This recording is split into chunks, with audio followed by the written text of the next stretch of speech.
Boa noite para quem é de boa noite, bom dia para quem é de bom dia e boa tarde para quem estiver assistindo isso aqui de tarde. Então, esse é mais um bate-papo Mayhem do Projeto Mayhem e dessa vez a gente vai falar sobre rosacrucianismo. Então, eu convidei um amigo meu que acho que tem uns 20 anos que eu conheço o Moro. Então, a Cauã Silva. Então, ele já trafega na maçonaria, na Rosa Cruz, na Fra, na Umbanda. Já, tipo, há muito tempo foi meu irmão na Sirius Gaia, ajudou a gente a fazer 1 milhão de coisas legais. Ele escreve para Hermetismo. E a gente vai falar de um tema muito massa, que é Rosa Cruz, Rosacrucianismo e Igreja Agnóstica. Então, eu vou começar, então. Seja bem-vinda, Cauã. Eu queria que você falasse um pouquinho, primeiro, sobre você, e aí depois a gente começa a conversar sobre a Igreja Agnóstica e a Rosa Cruz. Da onde começou, para que serve, é de comer, o que a gente faz com isso. Então, a palavra é tua. Boa noite todo mundo aí. Meu nome é Cauã, né? Depois dessa apresentação maneira aí, eu acho que não tem nem o que acrescentar mais. Sou estudante, né? Um aspirante, né? Nesse caminho iniciático, já passei por algumas ordens, já deixei algumas outras ordens e já sou membro da FRA há muito tempo, né? Da maçonaria também, apesar de estar afastado agora. Também faço parte de uma casa de umbanda aqui na minha cidade, que é Goiânia. Também participo de outras coisas, de outras ordens aí, de outras correntes. E é isso. Também sou sacerdote da Igreja Agnóstica, vinculada à FRA. Eu acho que o papo de hoje é muito legal, né? Que a gente, quando pensa em rosacrucianismo, né? Rosa Cruz, Igreja Agnóstica, e já imagina um universo esotérico muito diferente daquilo que a gente está acostumado, apesar dos símbolos comuns, né? Que é o símbolo do cristianismo, né? Que permeia essas ordens, assim. E eu acho que é interessante a gente começar falando do que é esse cristianismo esotérico, né? Que constitui a raiz, né? Tanto da parte gnóstica, né? Quanto do rosacrucianismo. A John Fortune, ela num livro dela, ela, falando sobre as fontes, né, Rosa Cruz, né, e de ocultismo, ela fala que o cristianismo, ela tem várias fontes de cristianismo esotérico. Acho que a gente aqui já qual é a esse já é o 10ª aula, né? 10º live, né, Marcelo? Esse é o Já não, décimo. então, não precisa explicar o que é esotérico para o pessoal, não, né? Então, quando o cristianismo surgiu e foi se desenvolvendo, né, a gente não vai entrar nessa parte teológica, se Cristo existiu ou não. A questão é que, assim, depois do surgimento do cristianismo, o cristianismo entrou em contato com um grupo esotérico daquela região, né, do Oriente Médio, né, do Oriente Próximo, que era conhecido como gnósticos. Existiam alguns grupos que se denominavam gnósticos e buscavam a gnose. Então, interpenetrando essas duas correntes, formou-se que é aquilo que chamamos de cristianismo gnóstico, né, que é o gnosticismo. Tanto é que alguns autores acadêmicos hoje falam que o gnosticismo ele surgiu posteriormente ao cristianismo, porque o que tinha antes eram grupos muito esparsos, né, alguns grupos de mistérios que não formavam realmente uma corrente como se formou depois.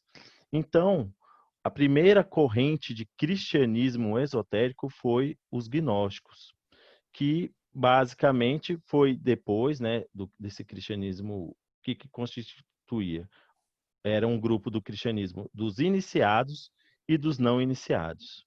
Esses iniciados, que eram os gnósticos, eles também aderiam ao cristianismo. Eu acho interessante a gente falar isso, que hoje, quando a gente fala do cristianismo, muitas pessoas têm preconceito, né? Fala que o cristianismo é imposto, mas isso não é verdade. Imagine você, um estudante, um iniciado, ouve que existe uma divindade, um ser, ou uma corrente, ou um mestre que curava, expulsava demônios. O que você algumas pessoas queriam. Então elas iam atrás disso. Tanto é que na Bíblia, eu acho que tem acho que o José da Arimateia, eu acho que esse é o nome dele, não lembro de cabeça. Ele até pediu, e ele já era um iniciado para participar de ser um cristão, ser batizado, justamente porque ele queria esse poder, né? Poder curar, que querendo ou não, é algo assim, algo bom, né? Algo inédito. Nossa, o cara, aquele grupo de pessoas que se denominam cristãos, né? Naquela época, tem um poder de cura, poder de expulsar demônios. Então, aos poucos, né, esses iniciados foram se tornando também cristãos. E aí foram começando a surgir as escolas gnósticas, de mistérios cristãos, estabelecidos por outras escolas de mistérios que tinham na época. Eu vou passando mais rápido, porque vou falando de toda essa tradição cristã esotérica até chegar nos Rosa Cruz. E aí Esses gnósticos que você fala, eles são de que ano? Ah, os acadêmicos, né, falam que é mais ou menos do século II, mas já existiu antes. Mas esse que é o problema, né? Depende do acadêmico que você estuda. Eu já vi textos que falavam que existiam até gnósticos judeus, mas o mais assim aproximado que a maioria dos acadêmicos, eu falo acadêmicos por quê? Porque foram historiadores, né, que descobriram esses textos e tal, falam mais ou menos que é do século II, ou seja, já após cristianismo, que já tinha uma certa consolidação em algumas cidades, né, Alexandria, em Atenas, alguns grupos em Roma, e aí esses cristãos, né, é, iniciáticos, começaram a entrar em atrito com os não iniciáticos. E essa batalha, querendo ou não, né, como a gente conhece, foi vencida pelos não iniciáticos. Por quê? Primeiro porque pela maioria, né, os não iniciáticos, diferente dos iniciáticos, eram levados, eram geralmente mais pobres, né, e eram geralmente os mártires. Eu li aqui, e aí ligado com os mártires. E esses cristãos não ortodoxos acabaram se é, pre- é, dominando toda a igreja. Porque os cristãos gnósticos, eles iam na igreja cristã daquela época. A gente tem que entender que o cristianismo naquela época não é o catolicismo, uma igreja universal que domina tudo. Cada cidade tinha sua igreja e cada igreja tinha seu culto, que era diferente da outra igreja. E aí você, um cristão gnóstico, ia naquela igreja assistir o culto. Se você tivesse o grau, você podia até receber a Eucaristia. A gente tem que entender que a Eucaristia naquela época não é como hoje, não era dado a todos, era um grau que você recebia. O verdadeiro, tanto é que alguns, aí já entra na parte mais esotérica, falam que o verdadeiro mistério que o Cristo passou, um deles, era justamente o mistério da Eucaristia. Que a Eucaristia não era dado a todos, era somente aqueles que já tinham um grau de que era chamado de perfeitos, né? Só que aí com o tempo os não iniciáticos, eles começaram a dominar toda a igreja e após Constantino, né, que o pessoal também fala que foi a segunda crucificação do Cristo, né, foi quando o sistema sacramental foi introduzido de vez e mudou todo o aspecto, porque foi tirado do seio da igreja dos gnósticos. Então, foi perdido a primeira corrente de cristianismo esotérico. Depois disso, teve outras escolas. A mais notável foi a escola do Grau e da Távola Redonda, né, que tinha forte influência druística, né? Tanto é que diz a teologia que quando chegou a igreja romana lá, já existia a igreja cristã celta, né? Só que eles aceitaram mudarem essa denominação, aceitaram os ditames da igreja romana. Depois, a próxima escola corrente esotérica que surgiu foi dos Cavaleiros Templários, né? Que justamente entrando em contato, né, com através das cruzadas, entrou em contato com o esoterismo islâmico, né, esse conhecimento que eles tinham, e foi produzida essa nova corrente. E por fim, que é a corrente cristã esotérica atual, é a Rosa Cruz, que surgiu modernamente mais ou menos em 1614, se não me falha a memória, quando foi o primeiro Manifesto Rosa Cruz publicado.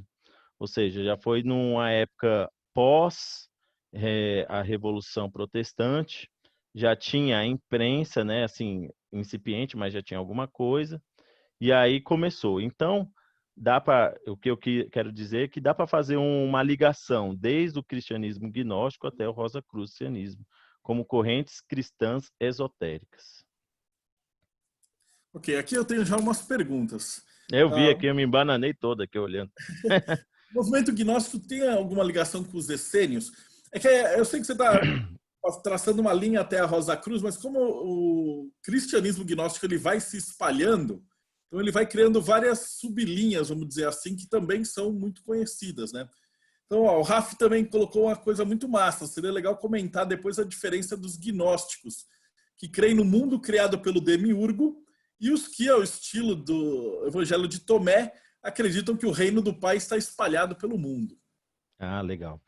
Em relação aos essênios, não tem ligação com os essênios. Essênios é como se fosse dissidentes judeus. Eu vou tentar lembrar de cabeça aqui, porque dos essênios eu não deixei nada preparado, nem li, mas o que eu lembro é o seguinte, no tempo, no judaísmo, né, tinha várias vertentes, tinha os fariseus, os saldeus, sei lá, várias vertentes, e um deles era os essênios, que era mais ou menos como se fosse monges judeus. Por que monges? Porque eles tinham uma vida comunitária afastadas das cidades. Eles tinham uma teologia judaica deles diferente da que era feita nas cidades, perto do templo. E eles se denominavam filhos da luz, né? Então, e aí é interessante que muita gente fala que Jesus, pelo menos, teve algum contato, né, com os essênios, porque muitas das falas de Jesus é similar à dos essênios, principalmente depois das descobertas de Qumran, né? Que foi descoberto aqueles papiros e depois dos estudos eles foram vendo que muito do que aquilo que Jesus falava estava escrito nesses papiros que eram os papiros essênios, né? Que eles guardavam, né? A biblioteca deles, né? Mas não tem a ver assim com o gnóstico, porque o gnosticismo ele é mais do mundo helênico, por assim dizer, entende? O essênio é bem próprio dos judeus. Qual era a Deixa eu outra pergunta? aproveitar, Hum, então, vou outra pergunta. Não, antes dessa. Me define o que é gnose. Porque às vezes a gente já está gnose. falando de igreja gnóstica, então o que seria gnose? Para depois a gente ver o que seria um cristianismo mais gnose. Como é que essas coisas conversam? Cristianismo mais gnose. Beleza. A gnose, ela é traduzida como conhecimento, né? Só que como no grego existem diversas palavras, esse conhecimento é um conhecimento não científico, pode-se dizer, que ele não parte de um conhecimento comum no qual você é aprendido no dia a dia. A gnose, ela é como se fosse um conhecimento espiritual que se transforma numa verdade. Essa gnose, ela tem um caráter salvífico, entende? Da mesma forma, salvífico no sentido de salvar a alma. O fato de você conhecer, né, que é assim, aí meio que já conhecer a Deus, por exemplo. Resumindo bem, é isso. Conhecer a divindade, você entrar em contato com o sagrado, com o divino. E esse conhecimento, então, ele vai transformar a sua alma.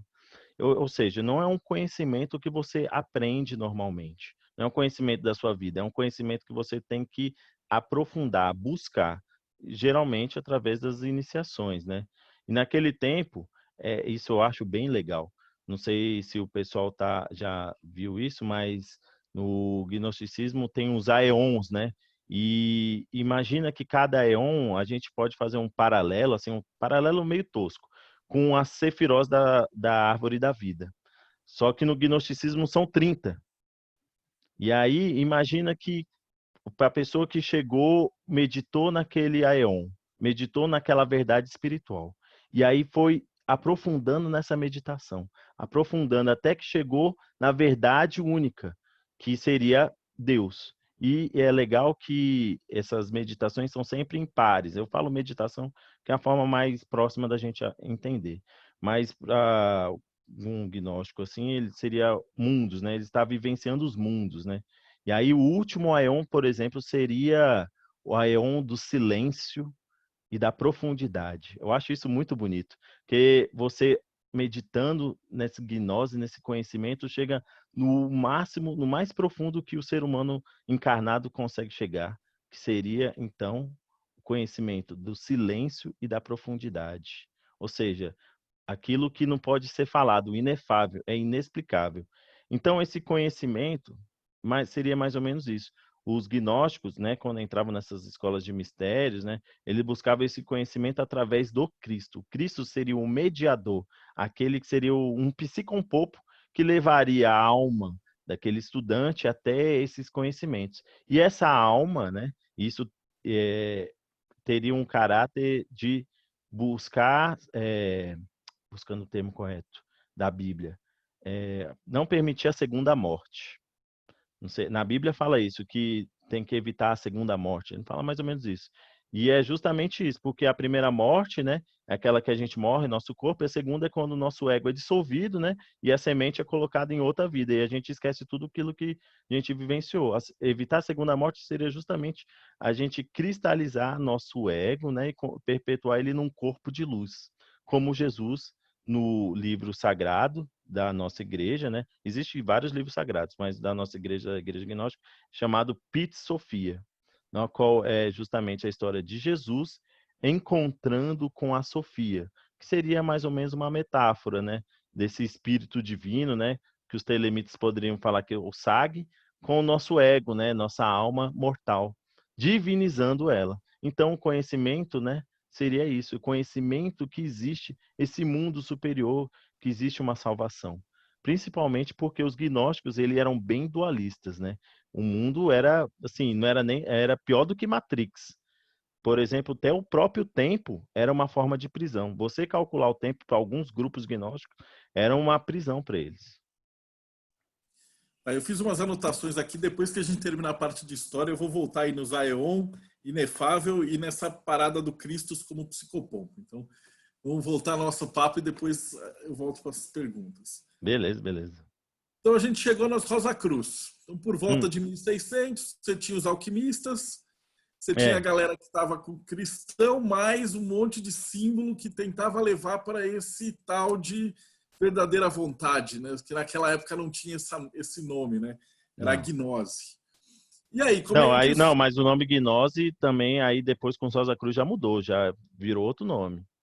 E também tem que entender isso. Aí já no, assim, é que nos Rosa Cruz, naquele tempo, não tinha um termo correto, né?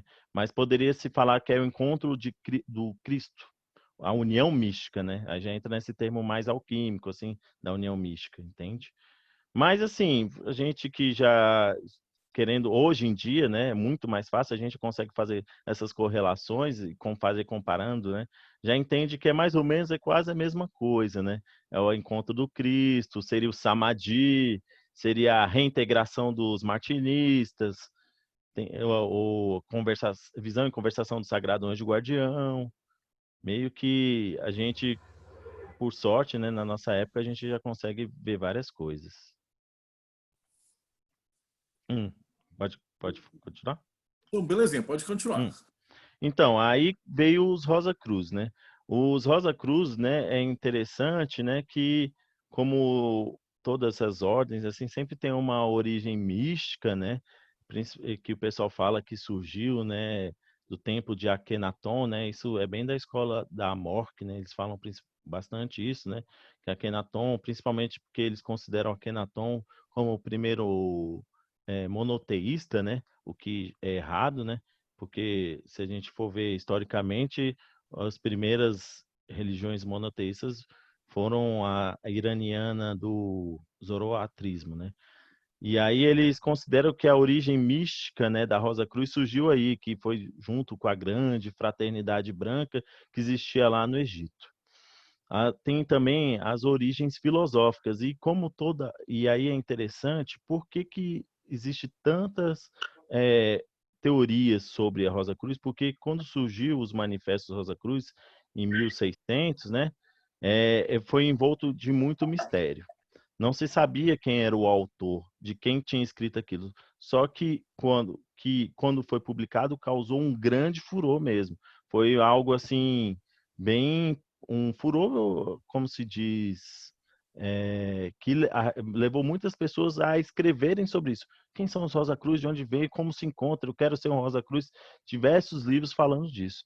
Então, tinha várias teorias sobre a origem deles. A primeira fala que foi somente como está escrito no manifesto, né, dos Rosa Cruz, no Fama e no Confessio Fraternitas, que diz que é uma ordem de monges que surgiu em 1300, que permaneceu em silêncio para ser revelado agora, porque a humanidade estava pronta para receber aqueles conhecimentos. A segunda teoria é que os manifestos foram escritos pelo teólogo luterano Johann Valentim Andrea, né? Que, né, como você falou, Marcelo, já existia alquimia e também estava surgindo vários textos, né, principalmente por causa da imprensa, a respeito da tábua esmeralda, textos herméticos, né? Que a gente são os clássicos do hermetismo e que ele, estudando aquilo, percebeu que tinha verdades que ele poderia levar também para o seio luterano, né? E aí ele escreveu de forma cifrada, né? Como se fosse uma ordem antiga que estava trazendo aquele conhecimento, né? A terceira teoria é que foi como se diz, uma forma cristianizada do budismo, ou do hinduísmo ou até do islamismo, né, que chegou na Europa, né? E assim, não podemos descartar isso, porque a Europa naquela época estava se abrindo para o mundo, né? 1600 já teve as grandes navegações, já tinha a imprensa, ou seja, todo aquele contexto fechado do medievo já tinha acabado. A Europa estava florescendo bastante culturalmente e se abrindo para diversas correntes. A quarta, né, como eu falei, né, que foi do Akhenaton, que ele preservou os mistérios e que as escolas iniciáticas foram levando esses mistérios até chegar na Europa. A quinta, né, que foi, na verdade, magos islâmicos, né? E principalmente essa corrente tem grande força porque no manifesto fala que o monge Rosa Cruz, né, o Christian Rosenkraus, ele saiu da Europa e peregrinou pelos países islâmicos trazendo esse conhecimento. A sexta, na verdade, fala que é somente uma obra literária e que, como teve um grande furor, né, assim, no seu tempo, ela teve esse entusiasmo grande, levou, assim, ultrapassou as fronteiras dos livros, né, e ganhou corpo na vida real. O que também pode até ser verdade, né? Não tem como a gente saber. E a sétima é que na verdade ela foi escrita pelo Francis Bacon, né? Que porque ele já tinha escrito várias obras de caráteres utópicos, né? Que é a Rosa Cruz nas suas obras também tem esse caráter utópico de uma sociedade melhor vai surgir no futuro, na qual todos serão irmãos em fraternidade e etc e tal. Belezinha. O Rafa pediu também que você comentar, essa parte eu achei bem massa, da a diferença dos gnósticos que acreditam no mundo criado pelo Demiurgo e os que acreditam que o reino do Pai está espalhado pelo mundo. Legal. Esse é um assunto interessante. Eu não sei se é exatamente isso que ele vai falar, mas pelo que eu entendi é o seguinte: e que existe os gnósticos, né, do Demiurgo e do Evangelho de Tomé, né? Para mim, eu não coloco nesses termos assim que eu já vi outros acadêmicos colocando que são os gnósticos antigos, pessimistas. E tem os gnósticos modernos, assim modernos entre aspas, né? Porque essa corrente mais otimista está sendo explorada mais agora. Os gnósticos antigos, como eu tinha dito, eles acreditavam no mundo dualístico, né? No maniqueísmo. O mundo era ruim e o mundo divino era bom, né? Ou seja, o mundo das ideias, né? Aquele neoplatonismo todo. Que aqui a Terra não tinha nada. E o Demiurgo, ele era um deus, como se diz, um deus que escraviza, né? As suas criações. E ele só criou o mundo porque tinha. Isso aí estou entrando na cosmologia gnóstica, assim, resumidamente. Porque ele queria replicar a criação de um Deus superior.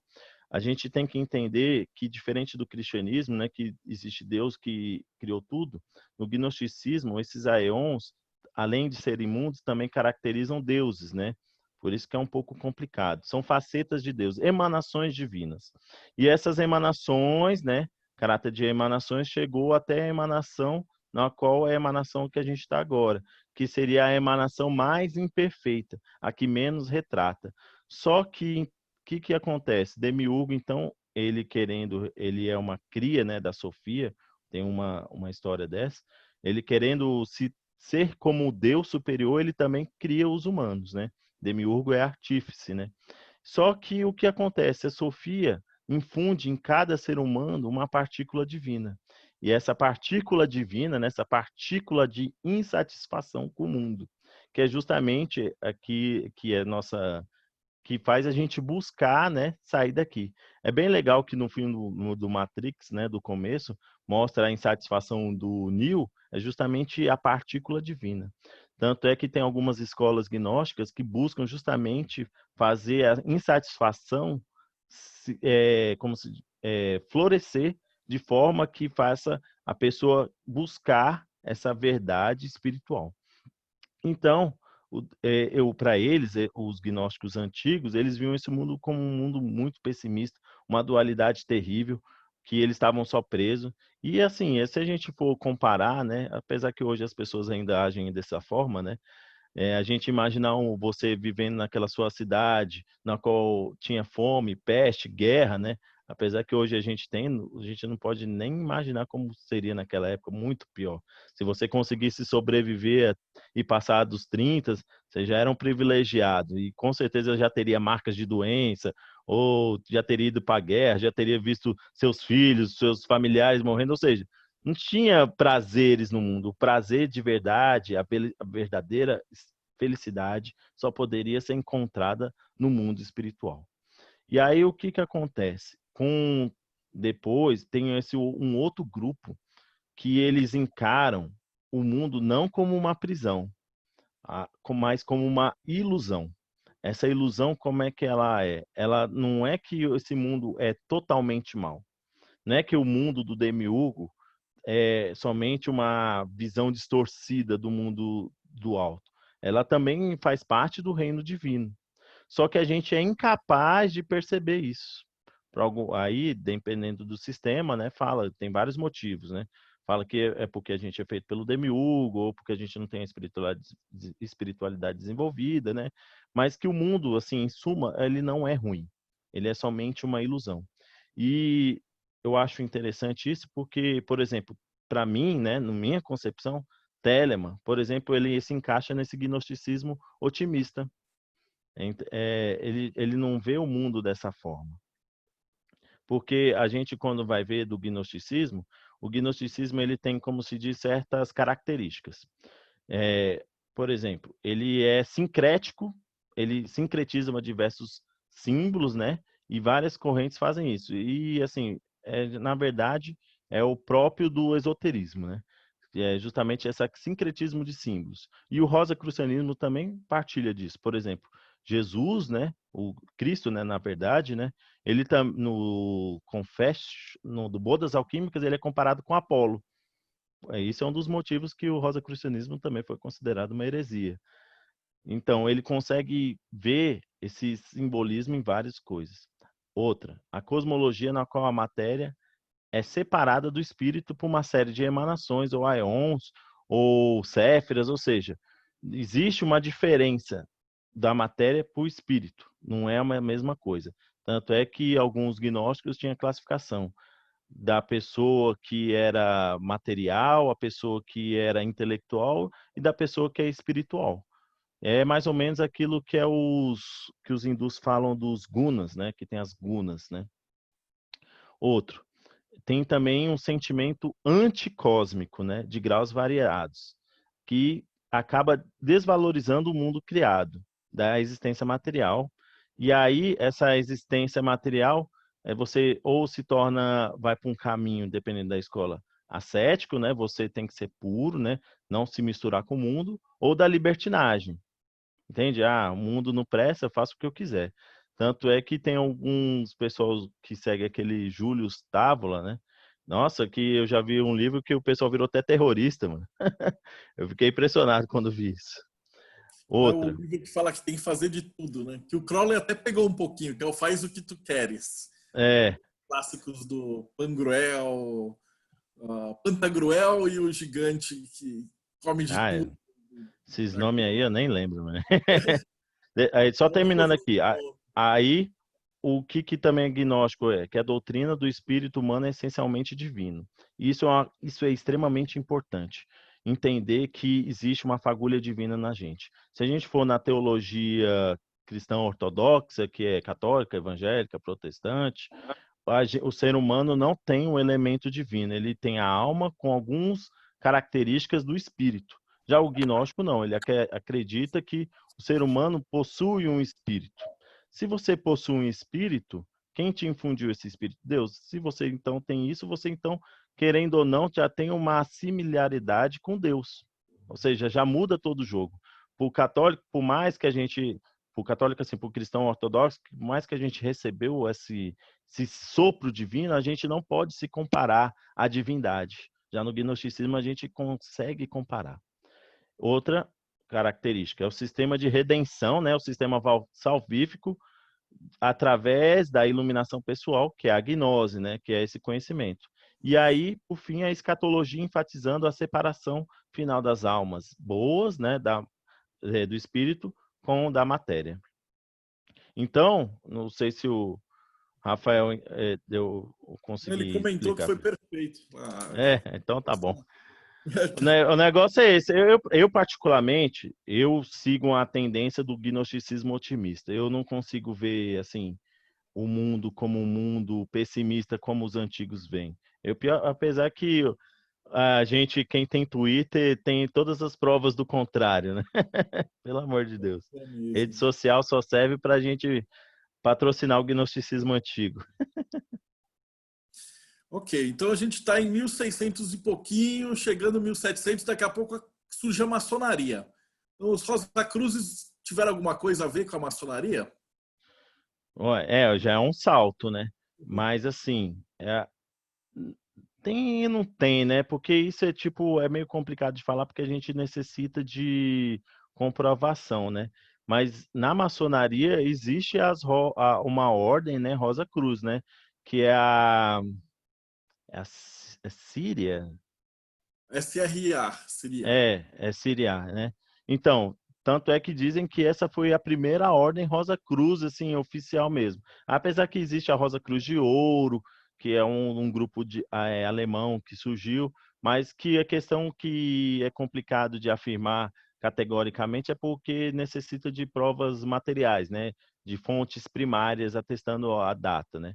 Então, o que que acontece? Os Rosa Cruz, naquele tempo, teve a Guerra dos 30 Anos, que foi terrível, deu uma pausada no movimento Rosa Cruz, mas depois da Guerra dos 30 Anos, meio que foi o que que aconteceu, aí já entrando na aula de história. Teve a paz de Westfália, né? Foi estabelecido as fronteiras nacionais, o que não tinha antes, e meio que uma liberdade de culto também para o país que é protestante, o país que não é católico, né? E aí, nesse espaço, foi começando a desenvolver novamente o rosacrucianismo, só que com menos empolgação. Por quê? Tinha Inquisição tanto protestante como católica, né? E o rosacrucianismo foi associado à feitiçaria. Esse foi um dos problemas. O outro problema é porque o rosacrucianismo não é bíblico. Como eu falei, o Cristo ele tinha paralelos com Apolo, com outros deuses do Renascimento, né? Eu digo do Renascimento porque era a visão europeia do mundo helênico, né? Então, se a gente for comparar, por exemplo, com uma outra ordem que surgiu, que pode se dizer que é como se diz, um primo, tem os pietistas protestantes. É uma ordem extremamente similar com a Rosa Cruz. Só que o pietismo é bíblico. Então, ela conseguiu sair dos porões das igrejas e entrar para o mundo profano. E o rosacrucianismo, ao contrário, ele teve que voltar para dentro e ficar só dentro de algumas ordens. Então, aí teve várias ordens, teve a Rosa Cruz de Ouro, que eles misturaram um pouco de alquimia, eles buscavam achar a panaceia universal. transmutar também ouro e também fazer, através do mundo místico, encontrar a divindade. E aí vem os maçons, né, no outro século. Obviamente, eu li, eu vou tentar lembrar de cabeça agora, hein, Marcelo, do Elias Ashmole, que eu acho que foi um dos primeiros maçons que fez do mundo da especulativa, né, para a operativa. Acho que é É isso isso. aí. O Elias Ashmole, ele era Rosa Cruz, ele foi o É, cara que bolou o primeiro ritual no qual ele associa os cargos da maçonaria com as esferas. Então você vai ter lá o venerável, um orador que vai ser o Biná, um secretário que vai ser lá o Roquemar, e tem a tesouraria, a hospitalaria, os vigilantes e tal, e aí você vai ter todos os carguinhos arrumados, que é como a maçonaria fica até os dias de hoje, né? Essa ah, visão do Ashmole da Rosa Cruz é extremamente importante na formação da maçonaria, porque ela define os cargos e os graus, e ela meio que solidifica a alquimia dentro de todos os grupos. Eu falo assim, bom, esses caras vão estudar alquimia, se não quiserem, pelo menos está tudo aí, e vai ficar para sempre. Né? Esse cara é eu, extremamente importante. eu li a biografia dele há alguns anos atrás e assim é muito legal o que ele faz, né? Porque assim é a biografia dele, acho que é do Tobias Churton. Ele escreveu, tem um livro da Madras, que é a história dos Rosa Cruz Invisíveis, ele que escreveu. Ele escreveu também umas partes. Ele tem vários livros bem interessantes, ele escreveu também do Elias. E aí, eu estou tentando lembrar de cabeça, hein? Que eu não pensei que ia falar da maçonaria, não me preparei. Mas o que eu lembro da biografia dele, que o Elias, o que acontece? Ele, como ele fez entrou no mundo maçônico, que tinha a maçonaria operativa naquela época, não era só pedreiros, mas tinha os arquitetos, né? E patrocinadores de obras, né? Públicas, assim, de catedrais. E ele estava juntou com o pessoal da cidadezinha dele lá, que eles queriam, acho que, construir ou reformar a catedral da cidade deles, e acabou entrando na maçonaria, né? Na guilda maçônica naquela época, e aos poucos, porque ele era, como podemos dizer, um acadêmico, né? E tinha muito contato com o pessoal da alquimia, ele começou a trazer isso para dentro da maçonaria e começou, como você falou, colocando símbolos e tal. E o que aconteceu? O pessoal começou a ir na esteira dele, né? Começou a ir atrás, também entrando na maçonaria, porque é interessante essa parte da história, porque no continente europeu, como eu falei, o rosacrucianismo era perseguido. E a maçonaria também não era vista com bons olhos. Mas lá na Inglaterra, nas ilhas, já tinha uma certa liberdade. A maçonaria não era restrita, não tinha, e a rosacrucianismo também não. E, por exemplo, tinha vários alquimistas conhecidos que entraram em contato com o pessoal. Então, o Elias, na minha visão, foi o que fez essa ponte, né, do rosacrucianismo com a maçonaria. Mas isso é 1700. Até chegar em 1800 na Síria, né? SRIA, é, Sociedade Rosa Cruz em Anglia, né? Que Anglia é Inglaterra lá, em alguma língua antiga deles lá, que eu não lembro de cabeça. Então, o que teve um dos primeiros, então, dentro do seio da maçonaria surgiu essa sociedade. Pelo que me lembro, né, a sociedade opera até hoje, né?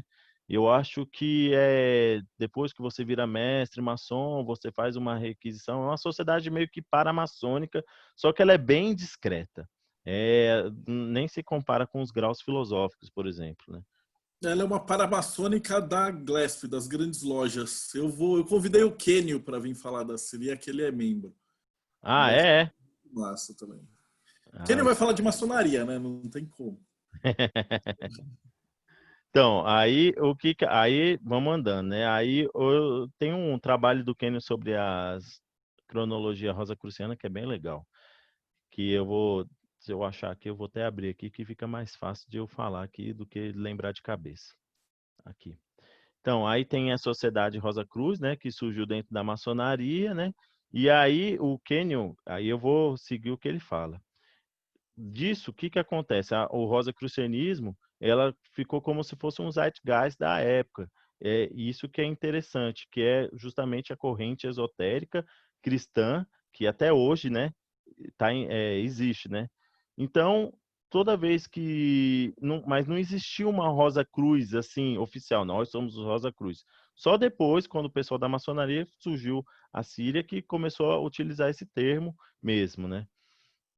Então, os Rosa Cruz dentro da maçonaria, eles eram voltados mais para o hermetismo, resgatando aquele conhecimento, como eu falei, da tábua esmeralda, dessas coisas que estavam, naquela época, já tinham chegado bem mais. E depois a gente teve também as primeiras descobertas arqueológicas. Foi depois a Pit Sofia, que foi traduzida pelo MEDS, da Sociedade Teosófica, ou seja, aos poucos a gente tem que entender o que eles estudavam era baseado muito no que era descoberto. Só depois, né, com a Blavatsky, com a teosofia, que foi introduzido um conhecimento novo que teve o revivamento, né, esotérico. Mas antes disso, como é que era produzido esse conhecimento? Não era que tinha uma produção, mas era um estudo em cima do que era o hermetismo antigo, né? Do hermetismo, né? Da tábua esmeralda e etc. Então, foi dentro da maçonaria, né? Querendo ou não, que começou a se expandir. Da maçonaria surgiu a Golden Dawn, né? Que tem um caráter também Rosa Cruz. Da Golden Dawn tem a Estela Matutina. E aí vai indo. Só que é interessante a gente entender que da maçonaria tem a escola inglesa e a francesa, né? Porque depois de um tempo, depois da Revolução Francesa, o que era perseguido, né, dentro que tinha essa perseguição, meio que acabou, né? Assim, acabou entre aspas, né? Mas teve um relaxamento. Então, após a Revolução Francesa, o pessoal começou a estudar, teve essa liberdade. Então, surgiu então a Rosa Cruz da escola francesa. Aí já quase na virada, que é chamado de ORC, eu não sei se é assim a pronúncia, que é Ordem Cabalística de la Rosa Cross, OKR. 1800. Isso aí. Minha pronúncia, eu tô aqui falando o que eu lembro. Então, aí veio essa Rosa Cruz francesa, que existe até hoje, em alguns círculos. No Brasil opera assim bem timidamente, mas existe. Então, o que que acontece? Então, historicamente foi isso. Aí veio da Rosa Cruz dessa escola francesa. Oi? Bom, pode falar. Então, aí veio essa Rosa Cruz cabalística. Então, tem a escola inglesa, né, que é dentro do seio da maçonaria, que a gente pode falar que é a Rosa Cruz hermética. Depois vem a Rosa Cruz cabalística, que é já da escola francesa. E aí, com a virada do século, né, a gente já começa a ter a OTO, que também tentou trazer para dentro de si, né, e aí depois você deve chamar alguém da OTO aí que vai falar. Isso é OTO antes do Crowley, que eles tinham a proposta de reunir todos os ritos maçônicos, de reunir todo esse conhecimento esotérico, entre eles o conhecimento Rosa Cruz. Da OTO veio a Rosa Cruz, que a gente chama Telemita, que depois eu vou entrar mais profundamente aqui de onde surge a Fra. Depois tem a Rosa Cruz gnóstica, que a gnóstica é a Rosa Cruz Áurea, né? Classificado Rosa Cruz Áurea, que a Rosa Cruz Áurea, é um pessoal holandês, eu não lembro o nome de cabeça. Mas o que que acontece? Eles tinham contato com o Rudolf Steiner, que o Rudolf Steiner teve o Max Rendel. Do Max Rendel veio o pessoal da Rosa Cruz Áurea. Então ela tem um caráter, o Rudolf Steiner ele era teósofo, saiu da teosofia, fez a antroposofia. Fica a dica também de chamar um pessoal da antroposofia aí, que eles também são bem legais. Em São Paulo aí tem até a sociedade da comunidade cristã, é muito maneiro. E deles veio o Max Rendel, do Max, que é é Rosa Cruz, como é que é? Não lembro agora de cabeça. E do Max Endel veio a Rosa Cruz Áurea. E aí que é característica gnóstica. Eles, para mim, né? Aí eu não sei se eu estou falando besteira. Depois você falou que vai até entrevistar alguém da Rosa Cruz Áurea. Para mim, eles são bem gnósticos pessimistas, pelo que eu já li deles. Eles acreditam bem nessa questão da dualidade, né? Da dialética do mundo superior e inferior. E tem a Rosa Cruz mística, né, que vem da Amorque, que deriva dessa escola francesa, né? Mística porque eles têm um caráter assim mais para mim, na minha visão, mais de boa, assim, não é tão aprofundado em certas coisas, né, questões mágicas, né?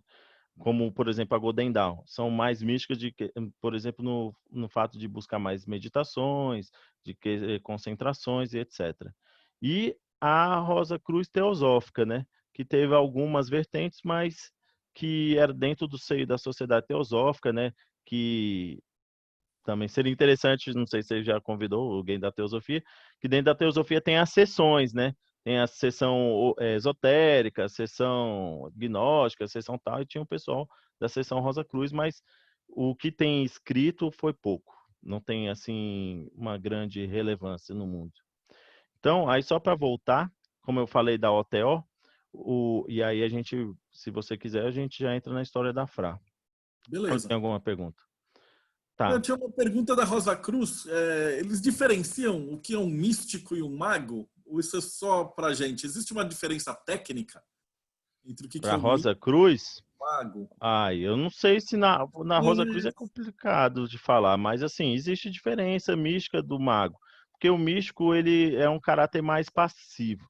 O Crowley escreveu bem isso, é o caminho da pomba e da serpente. A pomba é que desce, né, que é o símbolo da até do Espírito Santo, você recebe ele, você se abre. Seria ele, eu para mim, por exemplo, a história do São João da Cruz, da Teresa d'Ávila, que são cristãos místicos, eles mostram bem isso. Eles, através da sua oração fervorosa, eles começam a ter efeitos místicos, como, por exemplo, até flutuar e receber e ter essa união do Cristo. O mago já é diferente, ele prepara toda aquela sua ritualística e ativamente ele faz uma invocação. Para o místico é muito difícil falar estou invocando, estou evocando, por exemplo. Não usa essa terminologia. Seria mais ou menos assim, vamos passando. Ok. Acho que sim. A próxima pergunta tem que uma relação do rosacrucianismo com o martinismo. Que ele Com pergunta porque ele vê Martini. várias ordens rosacruzes estão sempre ligadas à ordem martinista. É o caso da Tom, por exemplo, né? Está ligado com a Mork. É, sim, da Tom, você falou que vai ter um cara falando da Tom, né? Eu vou Mas pegar um cara específico disso daí para conversar de martinismo, que é mais fácil de entender. só para resumir assim, na Mork, né? O que que acontece? O Spencer Lewis, acho que esse é o nome dele. Isso. Ele reuniu, ele quis, tem a Food Office, né? Ele quis trazer, assim, isso teve vários momentos, e sempre vai ter. Ele queria trazer dentro da MORC todo o conhecimento esotérico, buscou várias patentes, e naquela época ele conseguiu entrar em contato com o pessoal martinista e conseguiu uma patente martinista e trouxe a Tom para dentro. O que que tem de relação, assim, com a Rosa Cruz? é, Doutrinariamente, não muita coisa, porque o martinismo ele é um sistema muito à parte. Por exemplo, eles têm o termo reintegração, né? Que seria o mesmo termo dos outros união mística e tal. Só que é um sistema deles próprio, né? Que foi desenvolvido dentro lá do Samartã e aquele outro teurgo lá que eu esqueci o nome. Mas é Villemot. bem Villemont lá, né? Acho que é esse o nome. Então, só que o que que acontece? O pessoal da escola francesa, o Papus, né, o Papi, como a gente hoje, ocultista, pô, surgiu um negócio maneiro ali, um sistema novo, vamos estudar? Vamos, claro. E aí aquela mesma pessoa, por exemplo, estuda o martinismo, que é um sistema, e estuda o rosacrucianismo, que é outro sistema. Entende? O que quando acontece quando tem essa relação, é mais ligada à pessoa do que o sistema em si. Belezinha, então vamos continuar a nossa história. Como é que surge aí, depois da Otto, a, a igreja gnóstica? Então eu posso falar da vida do Krumheller? Manda ver. Para mim, o Krumheller seria o Aleister Crowley da mão direita. Por que Aleister Crowley? Por que e da mão direita? Porque o Aleister Crowley é conhecido, né, que fez um monte de coisa, e o Krumheller também. A vida dele é muito interessante. Ele é um alemão de mãe mexicana e pai alemão, na qual teve a imigração, na qual a família, o pai conheceu a mãe dele, e teve o pequeno Arnold Krumheller. Então ele tinha dupla cidadania, mexicana e alemã. E por causa disso ele tinha um contato muito forte com a América Latina. Na adolescência dele, ele veio para trabalhar, saiu da Alemanha, veio trabalhar aqui na América Latina, e aí, com a morte da mãe dele, ele começou a entrar em contato com o espiritismo, que ele ficou muito triste, deprimido, queria entrar em contato, e o espiritismo estava surgindo. E aí ele começou a publicar várias revistas no Chile sobre o espiritismo, falando do que ele fazia, e essas revistas chegaram em contato com alguns ocultistas lá de Santiago, que falaram, pô, nossa, que legal, você está fazendo isso aí num país católico. A gente tem que entender que a América Latina naquela época é extremamente católica. O Krumheller depois ele foi até excomungado na Espanha. E ele entrou em contato com o pessoal ocultista, e o pessoal falou, faz o seguinte, você quer estudar? Estuda aqui Helena Blavatsky, estuda aqui a teosofia. Aí ele mudou totalmente a perspectiva dele. Ele deixou de lado o espiritismo e começou a estudar o ocultismo. Foi depois iniciado na seção esotérica da teosofia, foi iniciado no martinismo e começou a aprofundar. E nessa época também, o que aconteceu? Ele começou, esse ocultista no qual tinha iniciado ele, era um arqueólogo amador, né, que não existia arqueólogo de profissão que nem hoje. E ele peregrinou pelos Andes, acho que ele saiu do Chile, passou pela Bolívia, foi até o Peru, passando pelas ruínas. E para quem já foi, né, no Peru ou na Bolívia, já viu que tem várias assim xamãs de esquina, né? E naquela época ainda muito mais. Só que ele conseguiu entrar em contato com uma tribo que ele não, dos Quewas, não sei se essa pronúncia é certa. E aí ele teve uma iniciação xamânica, na qual ele recebeu o seu nome iniciático de Uiracocha. Uiracocha é uma corrupção de Viracocha, que é um deus do Inca. E aí, a partir daí, ele começou a se dedicar a trazer o ocultismo, né, para a América Latina. Ele voltou para a Europa, estudou com o Papi, ou Papos, né, na França, na escola cabalística dele. Ele diz na biografia que recebeu o grau de doutorado em cabala. Nem imagino que seja isso. Do Papi, imagina, deve ser alguma coisa, né?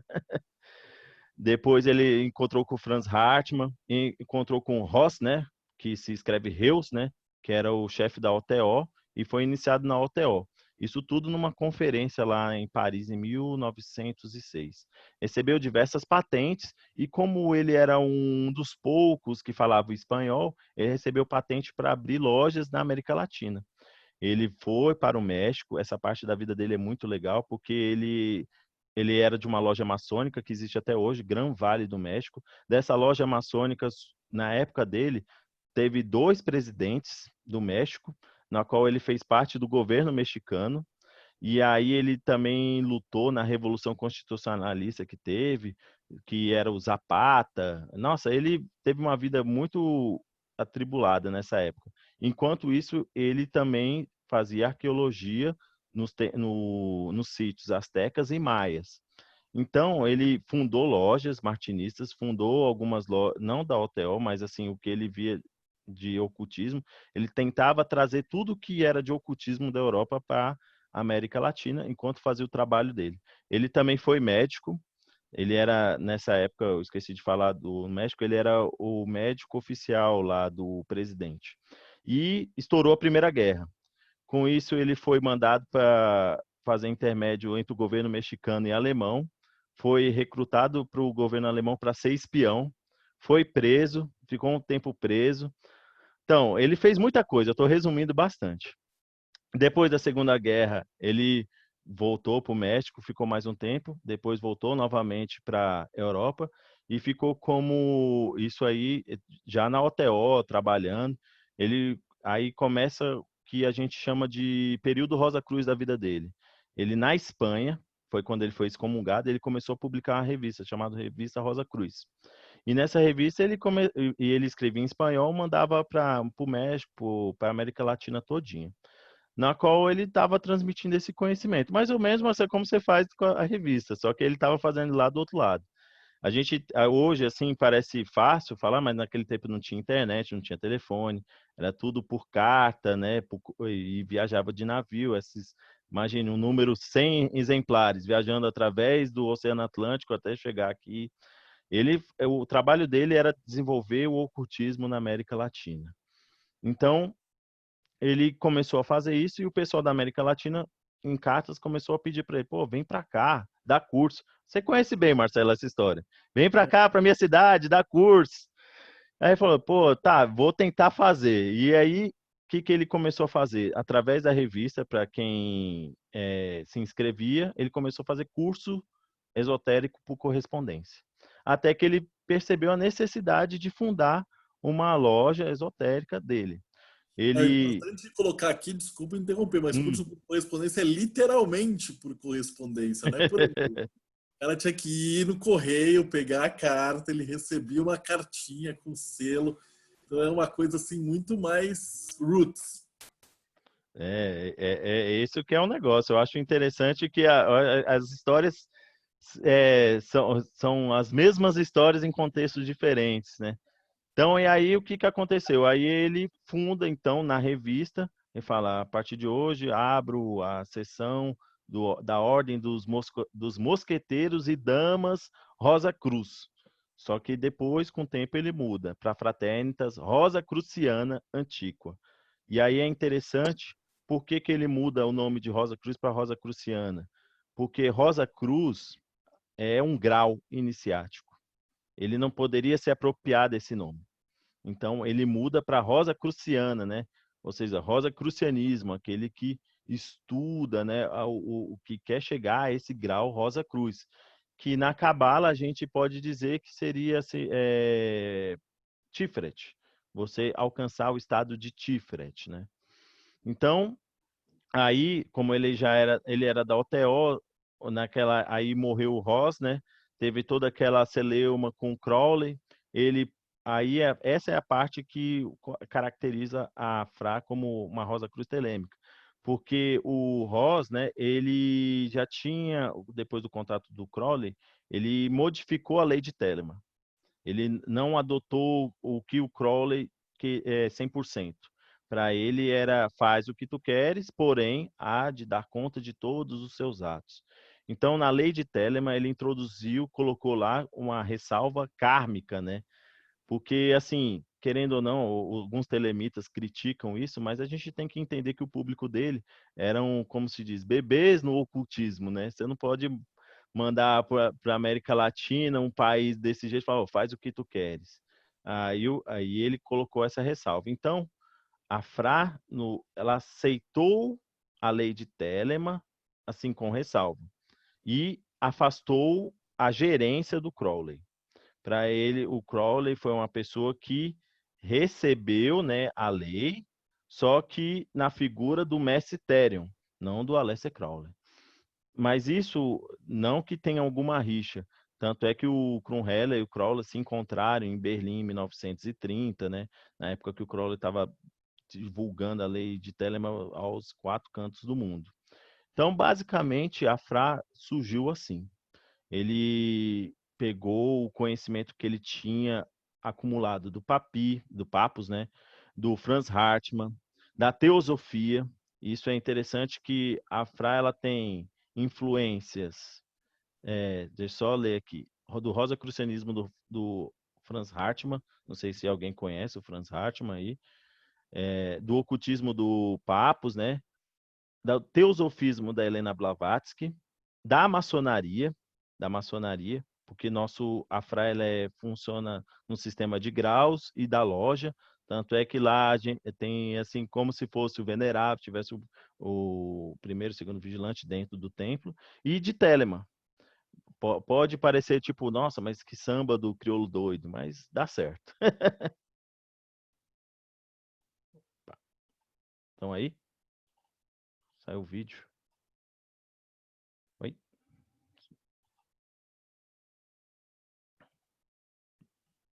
Certinho, Marcelo? Tá tranquilo? Que eu apertei aqui um botão aqui, fez besteira. Tá assim? Só o Marcelo que sumiu, então, da minha tela? Então, não sei se o Marcelo tá ouvindo. O Marcelo caiu. Ah, enquanto ele não volta, eu vou continuar aqui então. Então, o rosacrucianismo da Fra, né? Ela também tem uma coisa interessante que é o seguinte. Não sei se vocês já estudaram, que naquele tempo tinha um zeitgeist muito interessante, que é da virada, né? O pessoal estava sentindo que o mundo ia se renovar. E Jung fala isso, que fala até da era de Aquário, né? A era de Aquário pode parecer um esoterismo para a gente hoje, mas naquela época era algo interessante, importante. Voltou, Marcelo? Voltou todo mundo. Tá gravando, então acho que não perdeu, foi só eu aqui. Eu vou só terminando aqui. Retoma o pensamento, depois eu edito lá na gravação. Retoma a linha de pensamento, que eu não sei quanto que perdeu daqui. Acho que não foi muito, não. Então, o Depois que eu estava falando? Da era de Aquário. O que acontece? Que isso é interessante, que os ocultistas daquela época, a vivência da era de Aquário não era como o do pessoal hippie depois da Segunda Guerra. O Jung falava disso. Eles sentiam que o mundo precisava dessa renovação, dessa mudança. E aí, os ocultistas, eles viam que a renovação seria na vivência da liberdade religiosa, que antes, na era de Peixes, né, era necessária a criação de grupos religiosos, uma vez que a humanidade era consolidada em tribos, né, em famílias, de formas que a verdade espiritual tinha que ser passada de forma coletiva, porque visava o bem comum. Todo mundo tinha que ter esse mesmo pensamento. Já na era de Aquário, nessa época agora, a vivência espiritual seria cada vez mais individualizada, por meio de uma consciência iniciática. A verdade espiritual, então, não tinha como você passar para grupo. Não tem como. Tanto é que hoje a gente percebe isso. Hoje a gente pode se dizer que somos filhos da era de Aquários, a gente não consegue aceitar qualquer baboseira religiosa. Querendo ou não, você tem que passa por um crivo. E assim, esse crivo, para se tornar cada vez mais vivo dentro de nós, aqueles ocultistas viam que a iniciação era cada vez mais necessária. A iniciação iria trazer essa verdade espiritual. Então, o rosacrucianismo, nesse lado, ela não perdeu sua força. Na verdade, ela está no seu ápice. Se a gente for ver que o rosacrucianismo surgiu quando, após a Revolução Luterana, né? A Revolução Protestante, ou seja, o Lutero não aceitou as indulgências católicas. E aí rompeu com a Igreja Católica, criando sua própria igreja. E disso abriu todo um leque. Surgiu a imprensa, na qual o conhecimento começou que hoje a gente tem no ápice da comunicação é a internet, ou seja, cada vez mais individualizado. O conhecimento e a vivência religiosa e espiritual é cada vez mais pessoal. E aí o rosacrucianismo entra que difere, por exemplo, aí a gente volta para 1600 dos jesuítas. Os jesuítas têm um sistema assim que podemos dizer iniciático muito forte. As práticas espirituais deles são muito fortes, mas tem um problema, porque eles impõem uma verdade espiritual, que é que Jesus é o rei do mundo para eles. Por Rosa Cruz, isso é quase impossível de falar, impor isso. Você tem que vivenciar isso. Você tem que enxergar isso. Por isso é muito mais fácil a gente falar em símbolos. A gente fala, Jesus, que é como Apolo, que é como Tiferet, que é como aquilo outro. Ou seja, você vai entendendo isso. E o Krumheller percebeu que então na lei de Telemann era uma síntese disso. Faz o que tu queres, ou seja, vivencia sua espiritualidade como você quer. Se aproprie do sagrado com o seu coração. Você então vai colher no cálice, no seu graal, o seu sangue, entende? E você vai tomar, ninguém vai te impor isso. A Eucaristia não vai ser você ajoelhado na frente de um padre e você vai receber, oh, meu Senhor, recebo. Não, você vai se entregar, seu coração vai se abrir e você vai querer ou não tomar aquilo. Agora foi. Ah, Então, inspirado essa. beleza? Aqui tudo tranquilo, ele tá gravando na nuvem, estamos tudo salvo. Então, só para terminar, então a iniciação cristã simbólica, eu vou fazer uma comparação que eu acho bem legal, que eu sempre uso lá quando eu dou aula, que é com as cartas do tarô. Existem 3 cartas, né? Se a gente for pensar bem, que pode até remeter o aprendiz, companheiro e mestre, que são as 3 cartas iniciáticas, que também são as 3 cartas das letras mães. Começa com o do tolo, né? Que é o ar, que aí representa a metanoia, né, o arrependimento, né, a iniciação, o começo, né, a pessoa que se lança nesse mundo desconhecido. Tanto é que eu falo lá para o pessoal que quando você entra numa escola iniciática, numa ordem, você está, na verdade, aprendendo uma outra língua, que vai aprender como funciona aqueles símbolos, como falar aqueles símbolos, e vai perceber que aquelas línguas têm poder em si próprio. Isso é uma coisa bem interessante, que não sei para quem pratica, o próprio fato de você riscar, por exemplo, uma mandala e ativar aquilo vai criar um poder, aí já entra na parte mágica. Então, começa com a carta do louco, né, do tarô, que representa o ar, a mudança do pensamento.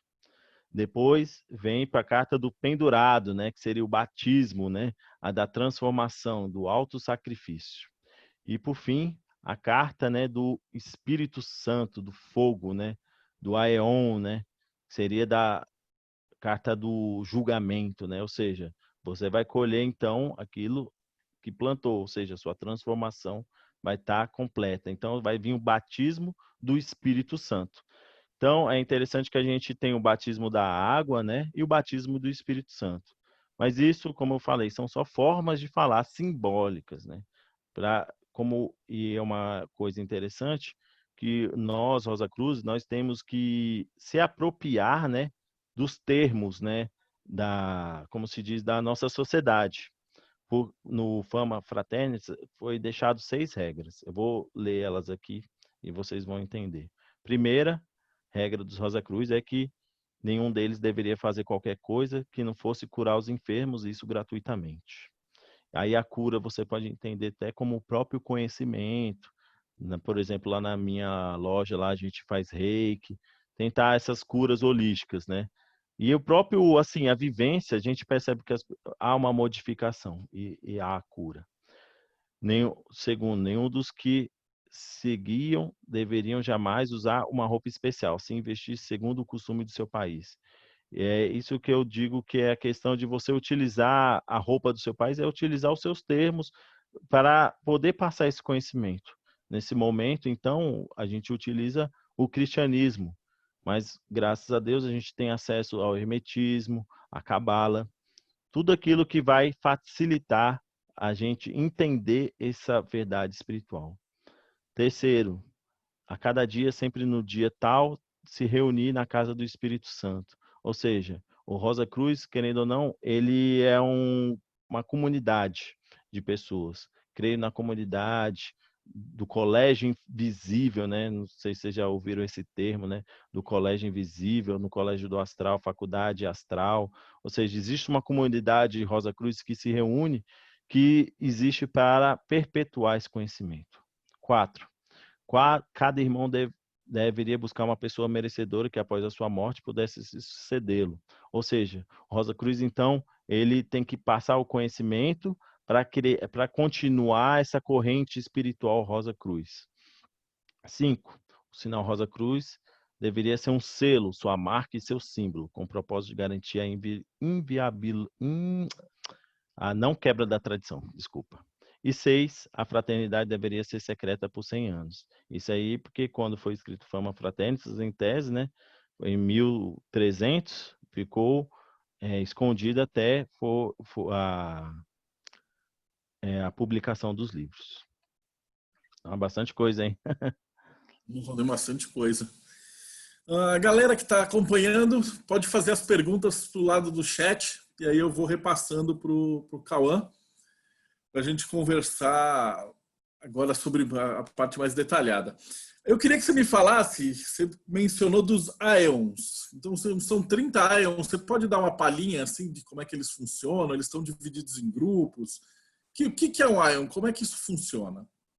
Então, para mim, eu classifico como se, assim, de uma forma mais fácil de entender, é como se fosse as Séfiros, né, da árvore da vida. São emanações divinas, né? Cada éon, ela representa uma emanação, um aspecto da divindade. A gente entende que aí, isso é da minha visão. Eu não vou, isso até é fácil de achar, mas eu vou falar como eu vejo isso.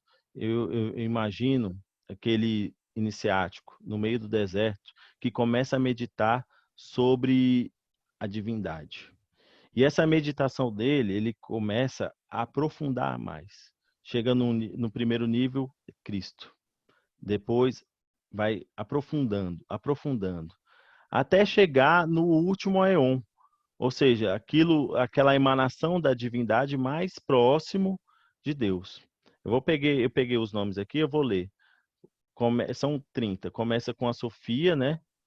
Que é a sabedoria, e vem Teletos, né? Que seria verdade. Depois Eclésia, porque isso aí é uma coisa interessante. Da mesma forma na árvore da vida, que tem os pares, né? Lá também tem os pares. Entende? O masculino e feminino. Até chegar naquele que não se divide. Então, começa com Sofia, vai com Teletos, depois Eclésia, depois Felicidade. Esses são o segundo par. O próximo par é Ainos e Sineses, que seria Ainos. Agora eu não lembro de cabeça. Sineses é inteligência. O próximo é Amor e Mãe. Depois vem Pai e Esperança. Depois vem Fé e Conforto. E aí também, esse que é né, o problema desse sistema, porque isso é o sistema valentiniano, né? Porque existiu um gnóstico chamado Valentim, que a gente viu esse sistema. Mas existem outros sistemas também que estão fragmentados, mas o mais completo que a gente tem é desse do Valentim. E ele tem um problema, porque ele tem duas raízes que se juntam. Começa com aqui, depois, ou seja, tem os pares, e esse par no final se junta no final. Então, diferente da árvore, como se fosse a gente pegar a árvore da vida, cada esfera da árvore da vida, de cada coluna, tem um par. Então, por exemplo, a gente vai em Netza, dentro de Netza tem um par de Netza, Uhum. entende? E vai subindo até chegar no final da coluna. No final da coluna se junta em outro Aeon e vai continuando. Esse que é o negócio. Eu não sei por que, que é dividido assim. Pode ser que seja uma conclusão que eles tiveram. Então, já só para chegar no final, que chama são os 10 pares e os 12 pares, que se juntam no homem e na eclésia. Depois do homem e da eclésia vem o logos e a vida. Depois do logos e a vida vem nous e a aletheia, que é verdade. E depois vem a profundidade e o silêncio, que nem eu falei, que profundidade é bitos, é, e silêncio é noia. Então, o que eu imagino?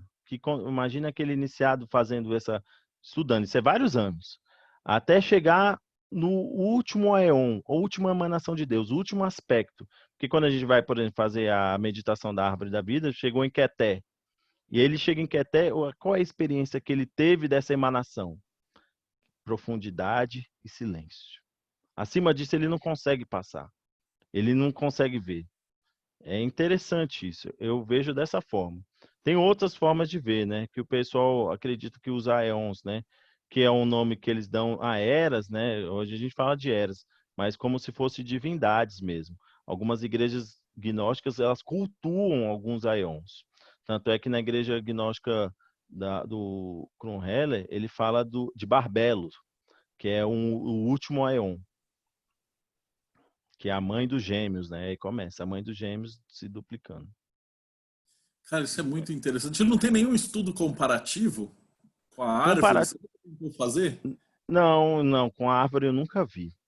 Tem isso aí, por isso que eu estou falando que é a coisa minha, porque essa foi a forma que eu consegui explicar para os alunos, porque isso é, eu vou te falar, eu particularmente acho meio chato, porque é muito complicado.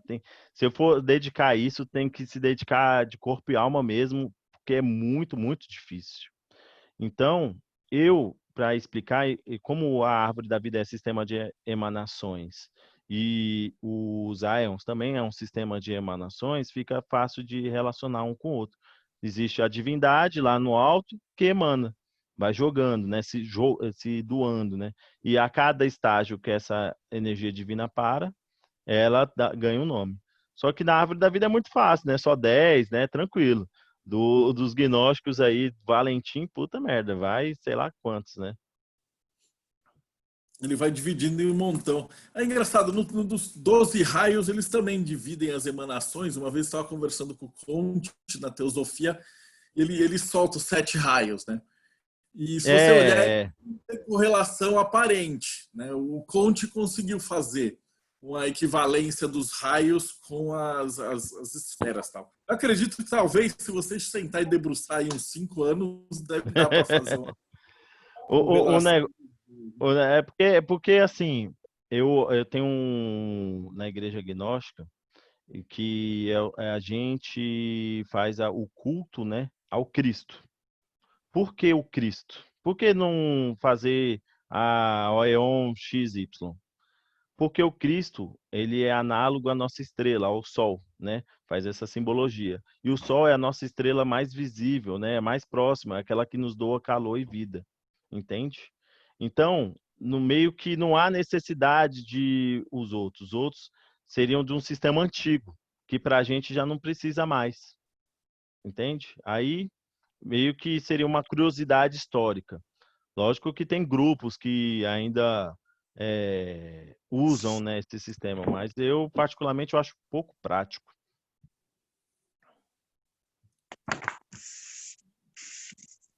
Mais uma perguntinha aqui para você. O Igor está perguntando se tem alguma coisa da Fraternidade Rosa Cruz, da FRC, com a FRA. Tem E sim. eu também ia te perguntar, que eu perdi daqui do grupo chat, mas alguém ia perguntar do Krum Heller em relação com o Samael, se eles tiveram uma. Ah, sim. Tá. Então, isso aí é o Krumheller, primeiro relacionado com o Kleiman, né, que é da FRC, e o Krumheller com o Samael, qual é o nome dele? Esqueci o nome dele. Samael é o Aeon. Eu nunca sei o nome dele. Então, o Climber, né? O que que acontece? E aí entra a questão de treta de ordem. O Lewis, quando fez a Mork, ele fez a Fudoffice, eu acho, Fudoffice, sei lá. Uma federação das ordens, sei lá o que, das onde. E aí ele foi lá para os Estados Unidos e falou, pô, eu sou a Rosa Cruz dos Estados Unidos, quem não é do meu grupo não é Rosa Cruz, não é porra nenhuma. E aí, lá na Pensilvânia, tinha a FRC do Clymer. O Clymer, o que que acontece? Ele era pode-se dizer, o sucessor do Randolph Pasquale, acho que esse é o nome dele, que é o cara que escreveu Magia Sexualis. Deixa eu achar o nome dele aqui certinho, para não falar besteira. Magia Sexualis. É o Randolph Pasquale, acho que esse é o nome dele mesmo. E aí ele é o sucessor dele. Esse Randolph Randolph, é isso mesmo. Da Brotherhood of Eulis, de Hermetic Brotherhood of Light. E escreveu sobre esse livro de magia sexual. E o Clymer, ele pegou, ou não sei se comprou, só sei que ele sucedeu o Randolph e criou a FRC, né, a Fraternitas Rosa Crucis. E aí, para brigar com o Lewis, ele fundou a Food Office, que é a Food Office, só que com F no meio lá. E o que que acontece? O Krumheller, aí, me desculpe quem é da Mork, o Krumheller conheceu o Lewis e não foi com os chifres dele lá. Falou, não, esse cara aí muito americano, lembrando que, querendo ou não, por mais que o Krumheller tinha mãe mexicana, ele era um europeu estudado na Europa, tinha esse elitismo e achava o Lewis muito mercantilista pro gosto dele. Não, esse cara tá dando as obras de quase de graça, não tem nem iniciação de direito, o que é isso? E aí juntou junto com o Clymer para contrapor com o Lewis nessa food office, sei lá, esses termos. E o que acontece? A FRA do Rio, né, teve a Segunda Guerra, esse foi um marco, e prejudicou, isso depois de já o Cromwell ter fundado as FRAs na América Latina. Estourou a Segunda Guerra e o Cromwell ele estava na Alemanha na época, e por causa disso ele passou a guerra toda preso na Alemanha sem poder se comunicar. Então, como o pessoal já tinha, como se diz, uma relação com a FRC e a FRA querendo continuar a ser reconhecida internacionalmente, sabe aquele papo de maçonaria ser reconhecida internacionalmente? Eles foram atrás do pessoal do Clymer para buscar esse reconhecimento. Então, o Clymer, o pessoal, e aí eu estou falando da FRA do Brasil, passou então os cursos, né, todo o conhecimento, a patente para o pessoal daqui e falou: vocês da FRA também agora são FRC. Então, o pessoal da FRA aqui, para quem quiser, também pode pedir os cursos da FRC. Tem uma pergunta massa da Gisele também. Ah, deixa eu só, antes da pergunta do Samael, para senão passa batido. O Samael, ele foi um membro da FRA colombiana. Ele só chegou até o segundo grau. O que acontece? Para o pessoal fala que ele entrou em divergência com o dirigente da época dele, porque ele queria passar o conhecimento de magia sexual. Hoje isso é aberto e tal, mas a gente tem que entender que essa questão sexual é muito difícil de ser divulgado. Tanto é que o que existe de escrito não vale nada. É só coisa da yoga tântrica, mas a escola ocidental quase ninguém fala. Então, o Samael, quando recebeu esse conhecimento, isso é o que dizem, né? Eu estou replicando o que eu estudei. Ele entrou em divergência, não aceitou e saiu. Falou: não quero estudar isso não, isso aí que você está me ensinando não é o correto, não é o caminho Rosa Cruz, eu vou fundar minha própria Rosa Cruz, sem jogos e sem prostitutas. Só que o que acontece, o que é a crítica que existe? Ele não chegou até o grau do mestre, né? Ele não chegou até o terceiro grau, ele não recebeu todos os conhecimentos, ele saiu no meio praticamente. Então, ele pegou o que ele tinha e isso, o que eu vou dizer. As obras que, quem quiser estudar o Samael, pegue até 1960, as edições até 60, que são as edições que ele tem da FRA, que ele editou com a visão dele. Ele pegou os cursos da FRA, tanto é que tem cursos na internet, praticamente os cursos da FRA que tem na internet é tudo da galera de Samael, que o pessoal divulgou tudo, sem nenhum segredo. Só que são cursos modificados, ainda bem. E aí ele modificou segundo a visão dele. E assim, até que não são ruins, né?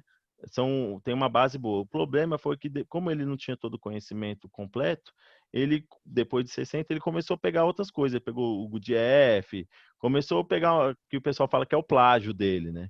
Que ele começou a pegar tudo e trazer para a ordem dele. Não, esse conhecimento foi trazendo. E aí que começa a meio que ficar ruim, porque o pensamento dele mudou, ele começou a falar que é o Maitreya da nova era, que é o Jesus encarnado. Também, aí essa questão da magia sexual aí, não que ele era contra a magia sexual, mas é que ele não tem um conhecimento que é a magia sexual e o logo sexual. Tem uma diferença aí. Que isso é coisa de ordem, bem interna mesmo. E aí ele começou a passar um conhecimento de magia sexual diferente, que também descambou um pouco. Tanto é que o pessoal fala que, aí me desculpe quem é da gnose, que ela tem um caráter de seita muito forte. E infelizmente é verdade. Eu conheço pessoas que são da gnose e que elas têm um pensamento bem bitolado, ainda mais por causa dessa questão sexual que eles martelam muito. Então, o problema dele foi isso. Ele tinha sei, lógico, todo mundo tem ele tinha a vontade dele de não continuar, beleza. O problema foi depois, né? Que aí ele querendo dar vazão ao que ele já tinha criado e não tinha a fonte, começou a se desvirtuar e desvirtuou também outros caráteres. E aí a ordem dele, querendo ou não, sem sacanagem, eu falo que tem muito, parece uma seita. O pessoal lá é muito bitolado, é difícil. Não ficou. Eu sempre aviso, o pessoal me pergunta muito, mas aqui em São Paulo é a mesma coisa. Ele primeiro, segundo, até o terceiro grau ele é mais ou menos de boa. E aí a coisa degringola. É quase como o Provida e as subfacções do Provida aqui.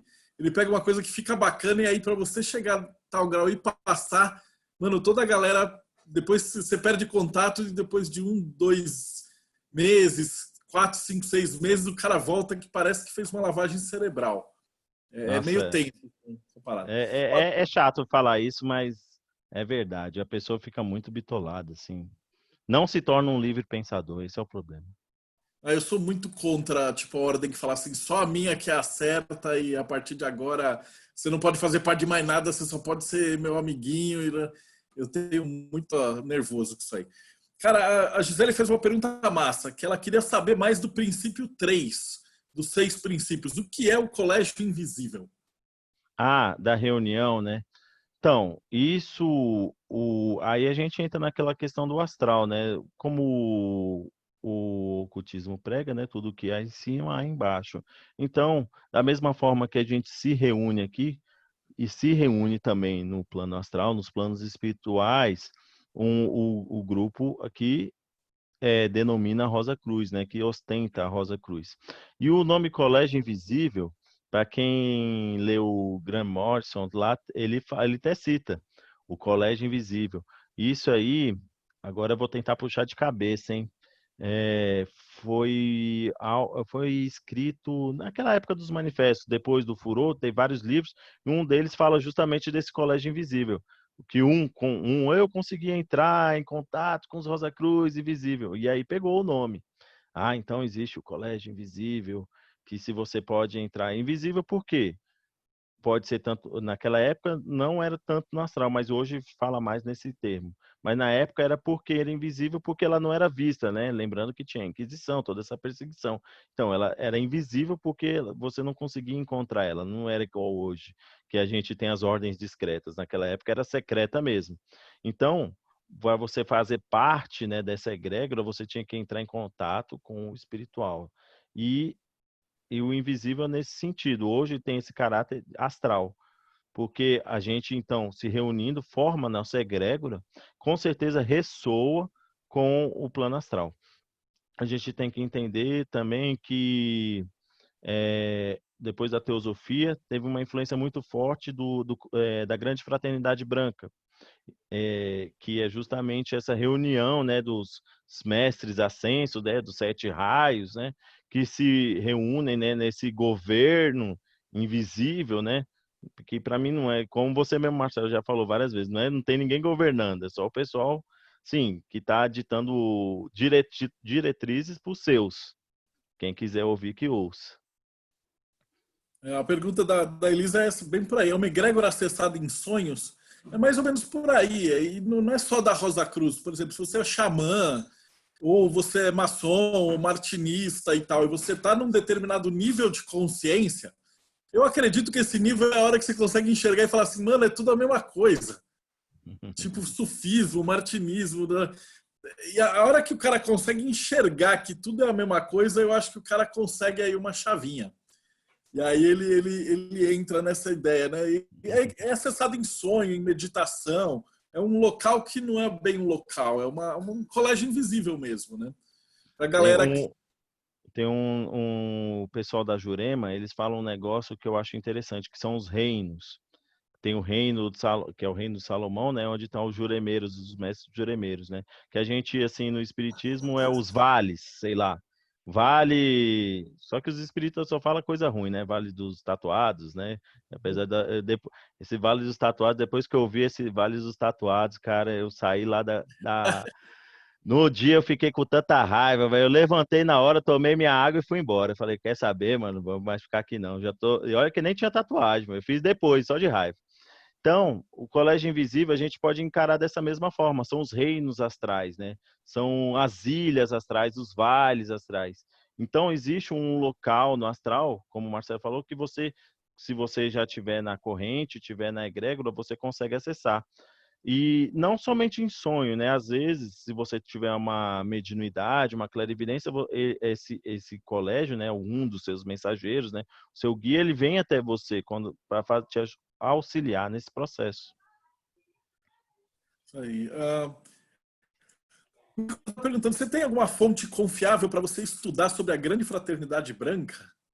Eu também Fonte não... confiável? Tenho. Deixa eu vou pegar o nome aqui no computador agora. Teve uma teósofa que, cara, não é a Anne Besant. Ela escreveu o Tratado do Fogo Cósmico. Deixa eu pegar o nome dela aqui.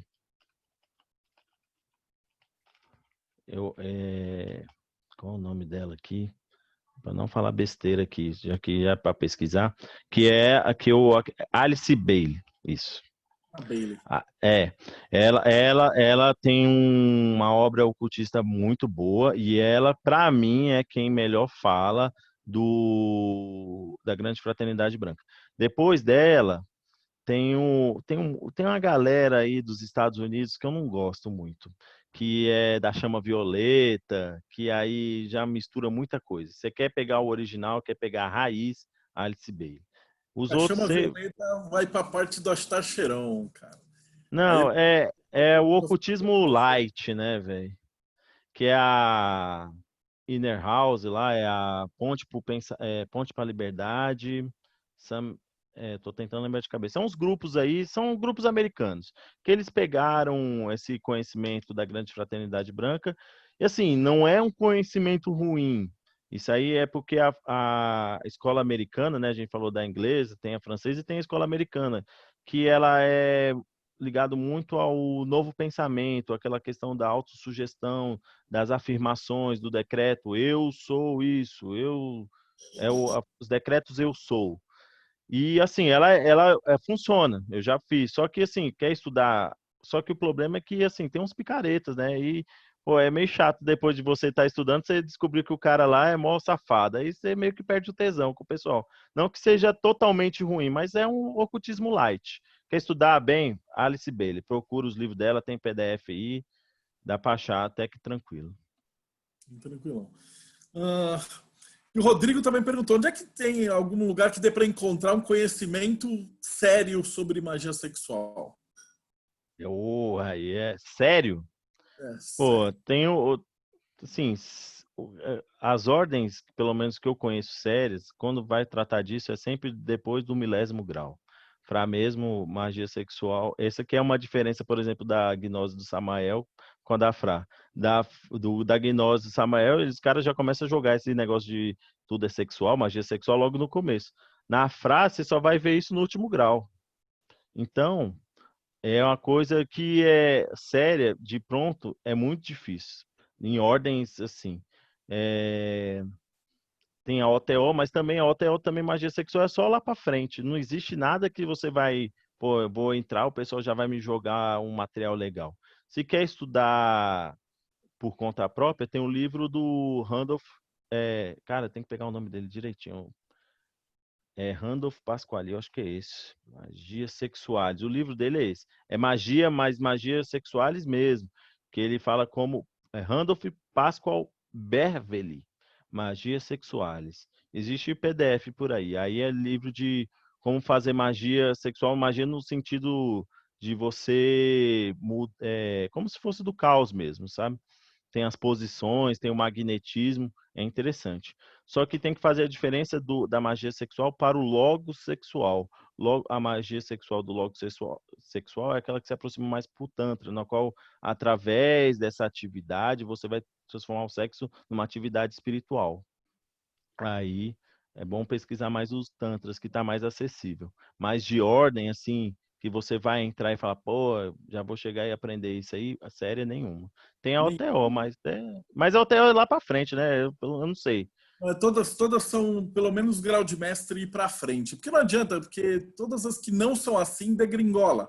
Porque aí começa, tipo, os pais de santo comer as filhas de santo, os companheiros querem comer as aprendiz, e aí o cara leva pra putaria e sempre dá merda, sempre, assim. Não teve uma vez em 30 anos que eu não vi isso aí que não começou a dar problema. Aqui Então tem não dá, o cara tem que ter responsabilidade para poder fazer esses rituais direito, porque senão é mais para a parte moral mesmo, a parte que começa a degringolar a própria escola. né, a gente aqui chama pai amor. É o pai amor. Nossa, essas histórias aqui que o cara acabou com o terreiro dele por causa disso. Nossa, é várias e várias e várias histórias. Essa parte degringola terreiro, ordem, grupo, tudo que você imaginar. Aí eu também anotei aqui para a gente conversar um pouquinho mais, que eu acho bacana, da comparação do Christus como psicopompo. Que tem Ah, no gnóstico, por- que isso é massa, para você falar um pouquinho mais. então, o Cristo como psicompopo é no sentido de que o Cristo ele é um mediador. É, e aí entra até na Bíblia, né, que ele fala, né, eu sou um com o Pai, mas o Pai é maior do que eu. Ou seja, é um pananteísmo, né? A gente está dentro do Pai, só que o Pai também está fora, né? A divindade. E o Cristo, né? Como psicompopo, é o arquétipo, né? Que não é Jesus. Aí é uma coisa interessante a gente falar que no gnosticismo ele faz a distinção entre Jesus e o Cristo. Jesus é somente o corpo dele, né? Aquele que recebeu essa figura crística, né? Para o Rudolf Steiner, da antroposofia, por exemplo, o Cristo era próprio espírito solar, uma divindade solar, um dos sete Elohims. Teve um dos Elohims que a gente conhece, que foi Javé, que, que cedeu sua essência, né, e criou o mundo, e depois veio o Cristo corrigir, né, entre aspas, aí o que foi o Lúcifer, né, a presença de Lúcifer. Eu vou falar desse aí que é bem interessante. No conhecimento Rosa Cruz, quando Javé, né, que foi um dos Elohims, isso aí também, o gnosticismo antigo já vê isso de uma forma negativa. Como eu falei, eu não acredito isso de forma negativa, eu acho que foi algo, foi bom, né? Javé, quando ele criou o mundo, ou seja, quando ele emanou o mundo, ou seja, derramou sua divindade, né, na criação do mundo, o projeto humano, né, ele era diferente das outras hierarquias, as hierarquias angelicais, de arcanjos, etc. Por quê? Não sei se vocês já ouviram, os anjos eles não têm livre-arbítrio e os seres humanos eles foram criados para ter a liberdade. Só que como tinha que fazer isso? Ele conta a história, né, que foi permitido então um ser de uma outra evolução, os seres luciferianos entrarem naquela época da criação, né? Isso aí na teosofia é mais ou menos em Lemúria, né? Antes de Atlântida, que os seres luciferianos infundissem também uma parte de sua essência nos seres humanos, que é essa parte da desobediência, né? Que é justamente essa insatisfação, esse germe. Por isso existe a Helena Blavatsky, muitos grupos, tinha algumas revistas chamadas Lúcifer, Luciferianismo, por causa disso. Porque eles viam que sem o luciferianismo, sem o Lúcifer tivesse infundido isso, o ser humano não seria como é hoje, não teria o livre-arbítrio. Mas isso foi tudo permitido. Então, Cristo, posteriormente, no seu momento na qual a humanidade estava começando a entrar no seu materialismo, né, que foi mais ou menos na época de Roma, e aí a gente pode entender o seguinte, que isso aí é parte teosófica, né?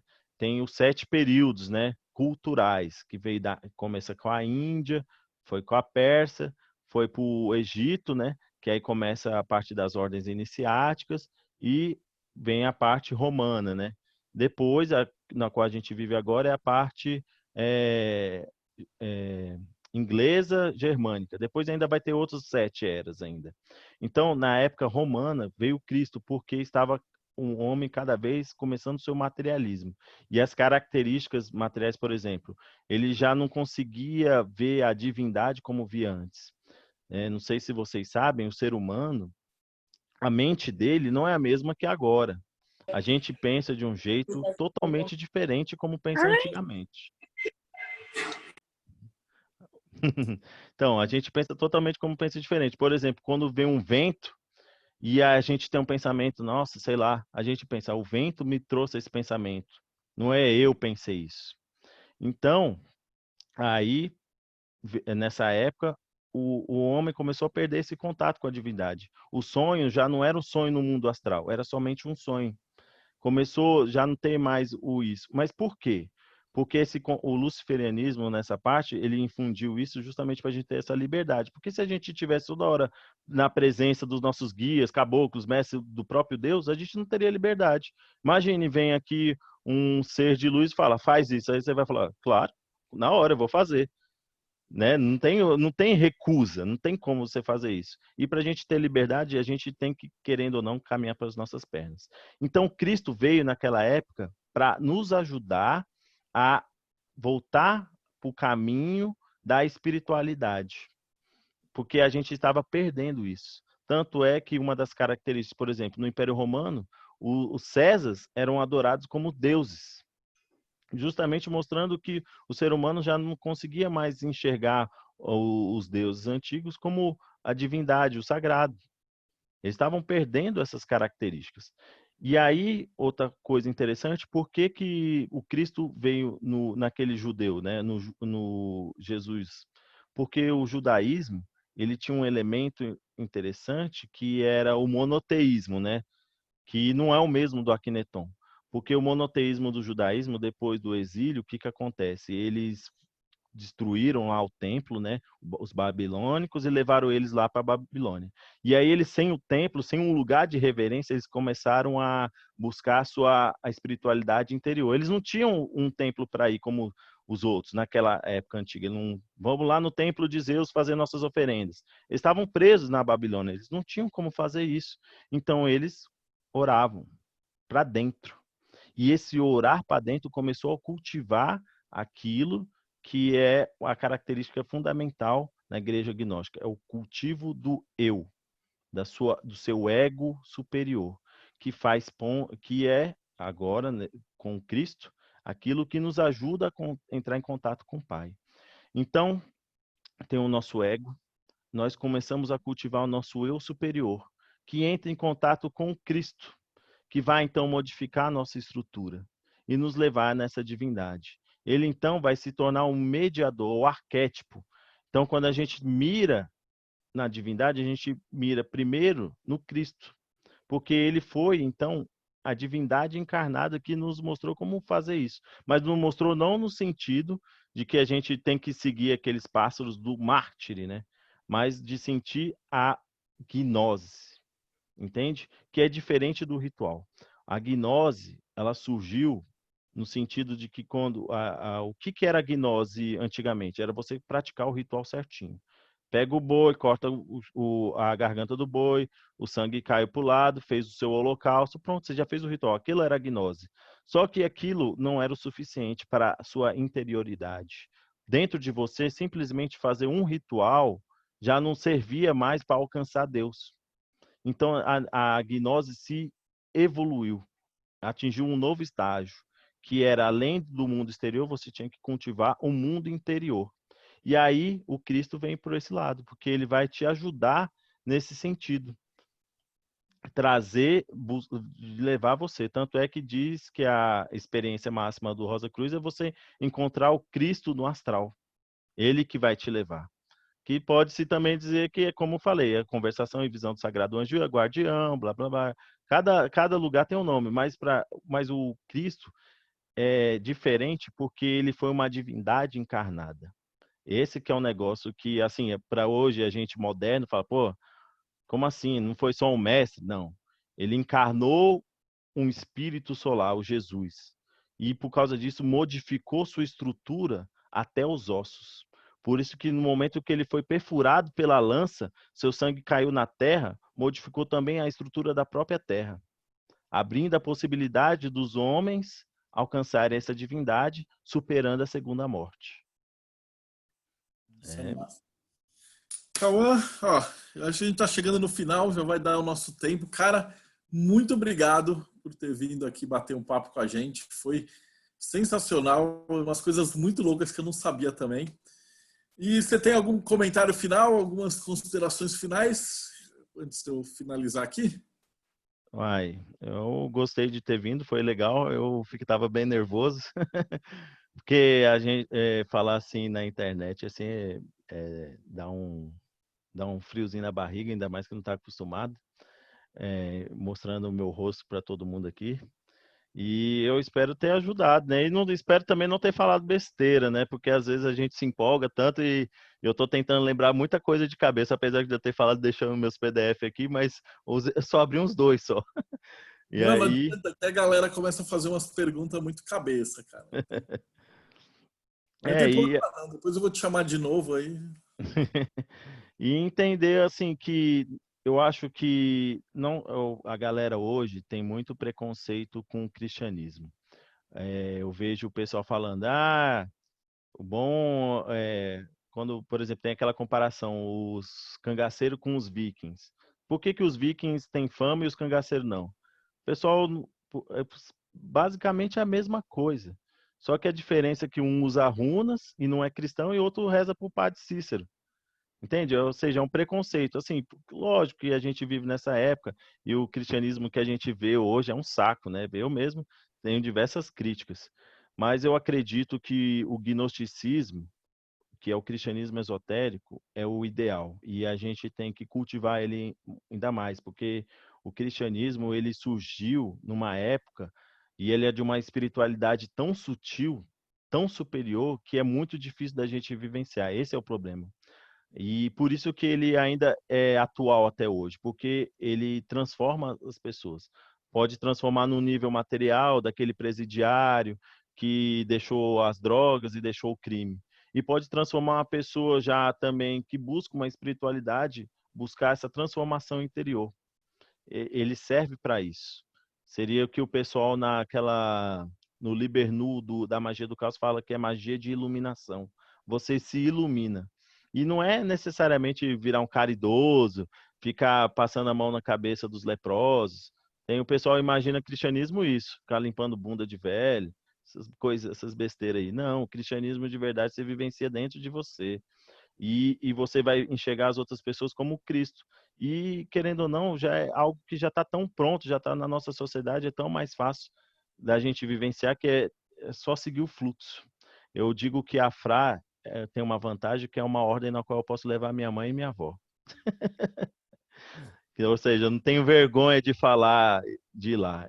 Tem o pessoal que, eu sou magia do caos. Aí, sua mãe sabe disso? Eu não sabe disso, não. Você é telemite? Não, ninguém sabe disso. Pô, o pessoal tem vergonha de ser aquilo que é, então tem algo que já está tão fácil, tão disponível, é mais fácil da gente vivenciar essa espiritualidade. Porra, bem massa. Então eu vou parar só a gravação, depois a gente já continua dando um bate-papo final.